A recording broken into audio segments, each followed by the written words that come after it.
Well, hey, everybody. My name is Jared Malat. I'm here with my good friend, Mateo Calise, and this is the Coltist.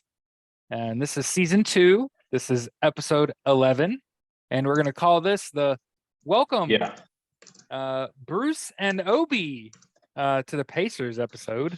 For those of you that have been following along, what Mateo and I have realized is that sometimes nothing is a good thing. Yeah. And right now, just as we'd said before we pushed record, brother, we had kind of centered ourselves on we are getting the silence that you pray for. In the couple weeks leading up to training camp, you've got a lot of people from all over the country that have moved their whole lives here, and then they get like a couple weeks off where they're not required to be at the facility every day at a set time. And there are things that you certainly don't want to hear. And you can imagine, right? Arrested, injured, food poisoning, I'd be pissed. You know what I mean? Like, Yeah. anything bad happens and it's all over the fucking news and it's the only thing to talk about because you ain't seen anybody yet. So it's too early for fantasy football stuff. I've already had people ask me, when are you gonna start writing my fantasy football? When I can watch someone play some football. Shit. I just want to watch them do high knees. Can I just see some high knees? Okay, number 1 running back. Bet. You know what I mean? Like, a lot of people want to talk about it, but I'm not the kind of person to talk about the passing wind. And I think that we're just counting down the days to where there's information overload, brother, and we're sorting through all kinds of madness, and it's coming at us from all these different angles, right? Which is really what the goal is right now. We're being pushed around by external forces trying to get us to kind of change our mojo. But one of the main reasons we chose to cover 2 sports is because sometimes you get that silence you pray for. Yeah. As a Colts fan, as a football fan, hey, it's the 2 weeks leading up to training camp. I don't want to hear nothing. I don't even want to talk about it. So we spent a few minutes really hammering home how, like, we're just kind of in the part of the NFL offseason where everybody just kind of disperses and they get to go be with their families and go back to their hometowns and bless their hometowns. I'm willing to bet you if there's somebody that you want to figure out what they're doing right now, they're probably doing some fundraiser in their hometown. Maybe they're building a gym, something like that, right? This is that downtime that go see your family for the 4th of July and all that stuff. And my birthday is in like 9-10 days, my 40th birthday. So yeah, I think if it's okay with you, just because while I love sitting down talking to you, I would much rather talk to you off air about stuff than try to sit here and drag out content regarding the Colts. The last episode we recorded was in the wake of the Isaiah Rodgers scandal, and he's been suspended and definitely waived from the Colts. He's no longer part of the team. So outside of that, really, I think I don't want to sit here and tell you which Colts player looks like which Sesame Street character. I don't think that's a good use of our time or what I'm capable of. So while I aim to appease to a degree, it ain't worth that much.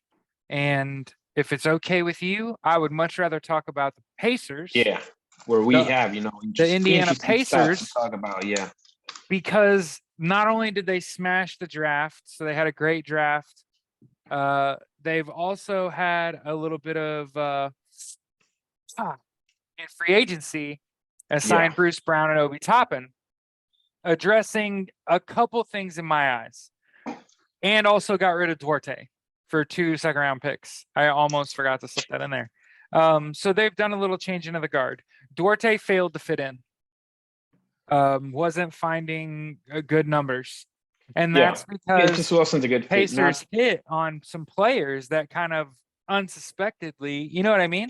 Like there's some guys knocking down some shots for the Pacers last year that I did not expect.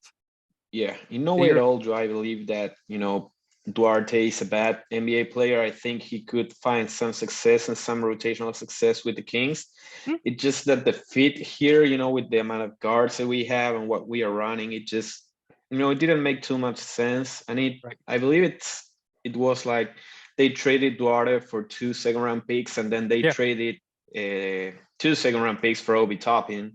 So basically, in a sense, you're saying, okay, you gave up a player on a position like where you had plenty of other options, and you got yourself a guy. The Colts do not have an athletic power forward on the team, like other than Terrace Walker, Pacers. of course, who was the Pacers. Sorry, my apologies. No, it's the first time it's ever happened. It's like, hey, Pacers. And you're like, okay, I like it's been perfect. No complaints at all from me. I'm thinking like, if you had asked me, before the offseason started, like what would the ideal offseason look like for the Pacers, I would say it's pretty much like it has been up to this point. Like it's a lot like this.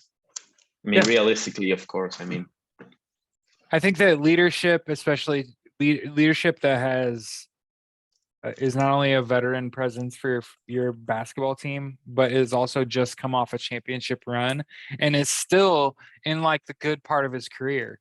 So Bruce Brown's not going to come here and not be a starter. For everybody wondering, like, is that guy going to play? No, they paid him starter money, right? The idea, in my opinion, in the league and for the Pacers is box and one. That's basically what you're looking at, or not box and one. Four up and one down is what they're basically going to be playing. If you just look at the roster, like I don't care they added Obi Toppin. He's there to sub as like the 4-5. Yeah. So the real strength of the Pacers is that they are full of shooters. It's not just guards. Look at their average 3-point percentage for the team. It's pretty good. Like, hey, you could actually lean on that. You could hone that skill. I hate to be that guy, but I'm that guy that goes to the gym and shoots around before I work out. It's repetitions equals excellence. If I go in there every day for 30 days and shoot 500 shots, I'm going to shoot way better on day 31 than I did on day 1. It's the same thing here. The Pacers just have a bunch of shooters. They had so many shooters they could let one go, so they could pick up somebody like Obi Toppin. That's not really a starter. He might get some starter minutes, but ultimately, like I said, if he's not being effective, if he's not effective, you gotta go. Basically, there's no one on the team I trust outside of the guards, the shooters. And Miles Turner. It's like, who else do you trust with the basketball in their hand is going to make, you know what I mean? Like, yes, there are role players. There's tons of role players, but in terms of like, what are they actually going to functionally do in a basketball game? Oh, they're going to shoot 1 billion threes. Yeah. They Buddy Hield led the NBA in threes last year, and he didn't at times. He wasn't open. He's not that big. Not that. I mean, and I think Buddy Hield might be better here in Indy than he was in Sacramento. Yeah. In Sacramento, he was a 3 and D guy. He's and not even much of a D guy. You know what I mean? Mostly, shooter. Yeah, like a specialist, like a 3-point specialist. In Indy, they were really stepping out on the 3, so he's really getting it off the dribble. And it's like showing some growth where you're like, hey, that's awesome, because there's tons of guys that just let it rip. You know what I mean? But he's showing some, and that's, like I said, one of the things I want to make sure I got on wax, and I said on a podcast, is like, hey, y'all want content, right? You want something to gnaw on. There's not a lot. Some acquisitions, trade, and we're in Summer League, which again, Summer League is such a different animal than NBA regular season or postseason play. Yeah. Oh, I guess it's also worth mentioning in this podcast that the NBA announced today its intent for the play. What is it, the play-in tournament? The in-season tournament. Yeah. Cool. Love it. More meaningful basketball. I'm Yeah, it's all aboard. entertaining, I don't know, like what I want to see about that is, like how much attention do the players and head coaches give to it? Like if they Yeah. start, if you notice them going, harder at these games, or if it's just the same for them. If it's the same for them, then I believe that it's gonna die out in a year or so. If the NBA sees, a spike in ratings and, players really trying to get that, I mean, yeah, I can see it having some success. The only problem with it is like it's not gonna count the same as a ring. Like I Nope. don't think that 5 or 10 years from now, people are gonna be saying, "Oh, hey, but for example, LeBron won 4 in-season tournaments. He's a Right. GOAT. He has, his 4 rings plus the other 4 rings for the Right. in-season tournament. He has like no one's gonna be dumb enough to say that. I mean, it's just a fun little wrinkle. It's entertaining. It gives. I just don't know how much extra energy the players are going to give to those special games. But yeah, it's gonna be fun. Well, I imagine that anytime there's a schedule change, it affects your pay. So I'm willing to bet every player got a phone call from finance and they said, "Hey, we got to restructure your contract." They just added meaningful basketball. In the midseason, we're gonna have to set some goals. Because the ultimate thing, I get it, it's about ticket sales and revenue and blah blah blah blah blah blah blah. It's trying to get these players to play meaningful ball all throughout the course of the season, rather than hang it up and rather than see a bunch of guys sit, right? Um, I don't know that that's the solution. I've been a big fan of shortening the regular season NBA. Uh, I think the last like 5 or 6 games are kind of meaningless. I'm not saying anything groundbreaking. Plenty of people talk about that all the time. So I think that in the same vein as hell yeah, I want to see a meaningful in-season basketball tournament. You play in those. If you follow high school basketball, there's in-season tournaments. There's like 4 of them. Okay. Yeah. Then yeah, I'm all about it. There's an in-season, regular season, conference tournaments in college. So obviously it's not, and they've started doing it in college basketball too, where they have those little early season tournaments, right? Yeah. So I'm a fan of it, but it's like, hey, in college, there's no question about availability.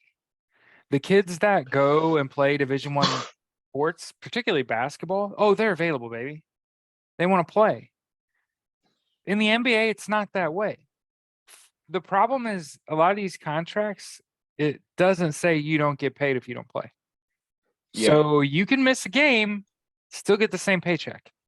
I don't know about you, but the way rats do it is they try to go the most direct route that costs the least energy.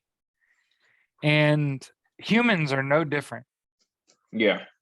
And if you felt like you could get paid out 9.5, 10 million and just sit on the bench, dude, you do that in a heartbeat. Save all the damage to your body, take the money. Your family needs that, where you from needs that, and then get healthy, be productive, play a bunch of games. Add an in-season meaningful tournament. The problem isn't the beginning of the year when these guys have been working out all summer. You get, I don't even know how far into the season they're getting, but you get some games under your belt as a team in the regular season NBA, and then there's like meaningful basketball. I'm for that. Who doesn't want to watch that? The problem, again, I'm Yeah. stating, is that the regular season's too long. Those last like half dozen games are meaningless. My thought process is, hey, add meaningful basketball, shorten the season too. We got ourselves a nice little packaged product here. Because again, as little as I want sports off the air, right? We all need Yeah. sports on TV as much as friggin' possible. Um, yeah, it was good to see the Pacers get out. Again, I'm admitting up front before we even discuss this summer league game at all, that this summer league game was unlike any other Pacers Yeah. game you'll probably ever see. Here's why. The like top 4 players weren't even there. Matherin was out there, but like Halliburton went out there, Hield wasn't out there, Turner wasn't out there. Like there's 3 of your top 4 players minimum. And then you know what I mean? Like they were courtside in street clothes. So there's that. And then I'm in school forever a student at Purdue. So I always look at the box score and try to analyze the data. And one of the things that you end up doing is you see a box score, and I can tell you whether that's a preseason, that's a regular season NBA game, that's a playoff game. And last night, the Pacers won their summer league game, and it means next to nothing. Here's why. Not only were let's do like this, 70% of their rotation was missing. Those people weren't even playing. They also only took 25 3-pointers for the game. And they're probably in the 47, 48 a game range last year. So that alone, that disparity, it's meaningless. All you really wanted to do was see them do something athletic looking and not die immediately. And not immediately go down, oh, my knee, my ankle, my leg, right? So like, is it Jarris Walker? He had a sick block, right? Yeah. All you wanted to see was him come down clean on 2 feet as a professional basketball player, having just done something awesome, right? And do that as many times as you can, right? Like that's really all we're after here, kids. And then he dribbles up the floor and he makes a nice pass for a bucket too. Like he was on it. Other than seeing some nice passing, and that's what I'll cop to. I get it. They weren't as 3 dependent and they won. That's always good, right? When you're not stressing your shooters when you don't have any. But also I look at their sort of ball handling, their passing, their cutting, their player movement. And I know that these aren't even the guys that will play, Jared, right? Yeah. So I understand that it's not an apt comparison because we weren't watching starters get summer minutes. That's not what summer league's for. It's to see if your talent that you just drafted is any good. They got a win without hucking a bunch of threes up. And again, I'm saying like this doesn't count. It's kind of meaningless. They won and they weren't super 3 dependent. You also have to be able to do that because sometimes there's teams that are guard heavy and all their guards can guard, right? So that's one of the knocks. You know, we've been talking about the Pacers here for a while. One of the knocks on the Pacers is sort of their inability to defend, right? And they allow too many points. They allow too many open shots because they help too much because they're too good at teammates, and ultimately it'll come back around. But yeah, really excited with the Pacers acquisitions, obviously, and even moving Duarte. Like you understand why that happened. Like sad to see him go. Hate to watch him leave. Wish him best of luck. Sacramento made the playoffs. They were an exciting team last year. Hey, Duarte could easily slot into their second unit, and they could come out even better than they were last year. But yeah, again, we're not in the doldrums of summer because it's within a couple weeks of my birthday. Yeah. We're sort of on the cusp of you're right there, like it's like NFL so training close. camp. And then so we're really holding out. I think we're about a month away from NFL football. Canton, the Hall of Fame game. I think it's August 8th. Yeah, it's Thursday, August the 10th. August the 10th. So it's I'm just looking it up. I just Googled, NFL about a month from now. And it's from the 10th to the 27th. So yeah, in a month, it just feels so close. I can I can't fucking wait. It's. I mean, it went by. We had there's a little 6-week period really where there's just not a lot, maybe a couple months where there's just not a lot going on. Yeah, NFL wise, the past what is it, the past like past 6 to 8 weeks. Yeah. Not much to, Not yeah, much not to chew on. much. Like after the draft and before training camp, you have those, that's the most boring part of being an NFL fan. Yeah. But It, yeah, it, it's you're not, close to being over. you don't have, see, in basketball, they have the Rucker Park, they have the LeBron runs, right? They've got all these sort of cool things you could do. It's like I liken being a pro basketball player now is like being a professional skateboarder was back in the day, where sure there's like the main thing, like whatever you came here to do, you're I'm sorry to use skateboarding terms. There's half pipe, right? And there's guys that are park skateboarders, and there's guys that are single trick, single line skateboarders. So there's all kinds of like competitive skateboarders, right? Well, back in the day, I was friends with guys that wanted to do that shit, and so they would go around to go to that stuff.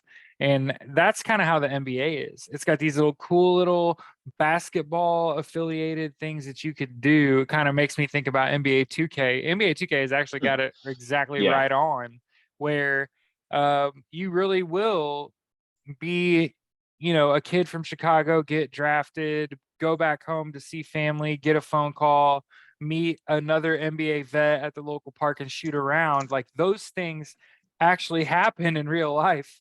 So it's kind of funny. That's where my brain always gravitate towards video games. Like right now I'm playing Diablo 4 and it's completely taken over my life, even though it's completely worthless. They've implemented seasons just like every other game. It doesn't Yeah. start until July 20th. So basically everything you do in that game up until July 20th is meaningless. So yeah, just to kind of spill the beans on that shit. Like you don't get to keep it. It don't matter. Yeah, it sucks. So I mean, you could keep it, but it doesn't. It's like a general population player where you wouldn't be able to take that into like a season Yes. where Yeah. you play with other people. Anyway, not to get too off topic here.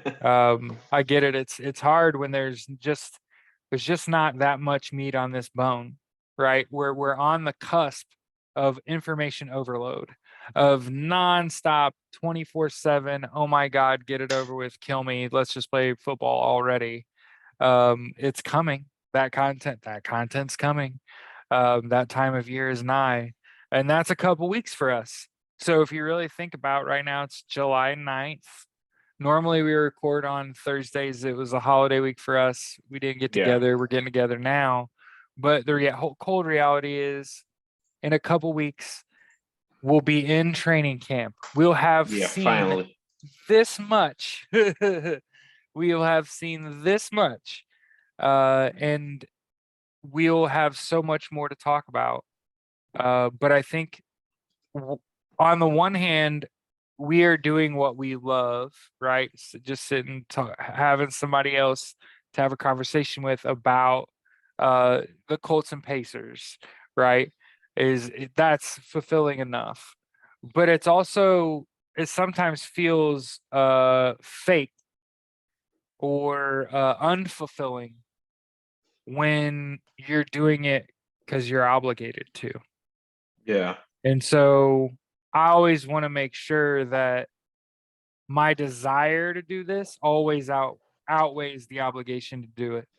Yeah. Of course. So Yeah. I always apologize for not putting out that banging content that y'all want. That use of my graphic design degree turned myself and our show into a meme for $1, but I'm just not that kind of dude. I'm just not that kind of guy. I'd rather just sit and talk to a friend and record it, and people be like, "Oh shit, man, he was doing that shit forever for free." The hell no! Now you can pay me a whole bunch of money to talk about sports. And who you think I'm gonna call when I get my opportunity? Like somebody I actually like spent quite a bit of time with. I was even late today for the first time. I think it's the first time I've ever been late. We've been doing this for like Yeah. 2 years, bro. But yeah, I really had really good dinner with my wife. Yeah. Yeah. I had burrito Of course. tacos for Never a dinner. You better problem. believe, baby. But yeah, it's been a nice. So I can't even say that with a straight face. It's been a crazy in the last like 2 weeks in Indiana. You couldn't even go outside. Like the air is unbreathable. because Yeah, of it's insane. Yeah. fires in Canada. You know, I wasn't gonna say like Right. global warming. No. This was like a legit like natural disaster happened up north. So yeah, it's kind of unfortunate.